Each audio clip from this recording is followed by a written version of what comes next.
முருங்கைக்காயோட taste ரொம்ப பிடிக்கும், அதோட சத்துக்களும் நல்லாவே தெரியும். ஆனால் அதோட தோல் எடுத்து சாப்பிட்றது தான் ரொம்ப கஷ்டமான விஷயம்னு சொல்கிறவங்களா உங்களுக்கான ரெசிபி தாங்க இது. முருங்கைக்காயோட தோலை சீவிட்டு பல்ப்பை மட்டும் எடுத்து வச்சுக்கணுங்க.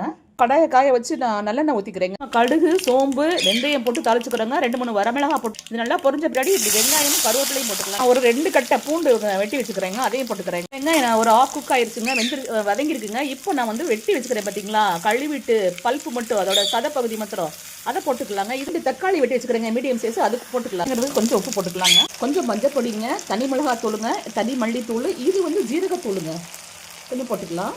எலுமிச்சம்பழம் சைஸில் கரைச்சி வச்சுக்கிற புளி தண்ணி ஊற்றிக்கலாங்க. ஒரு ஸ்பூன் நாட்டு சக்கரை போட்டுக்கிறாங்க. இறக்கப்புற சமயத்தில் நீங்கள் இந்த மாதிரி கசூரி மெத்தி கொஞ்சம் அப்படி க்ரஷ் பண்ணி போட்டுக்கலாங்க. இந்த சூப்பர் டேஸ்டியான கிரேவி வந்து நீங்கள் ரைஸுக்கு, ஒயிட் ரைஸுக்கு, சப்பாத்திக்கு, தோசைக்கு, இட்லிக்கு எல்லாத்துக்கும் வச்சு சாப்பிட்லாங்க. அவ்வளோ டெலிஷியஸாக இருக்கும், ரொம்ப சத்துக்களும் உள்ளதுங்க. இந்த வீடியோ உங்களுக்கு பிடிச்சிருந்தா லைக் பண்ணுங்கள், கமெண்ட் பண்ணுங்கள், சப்ஸ்கிரைப் பண்ண மறந்துடாதீங்க.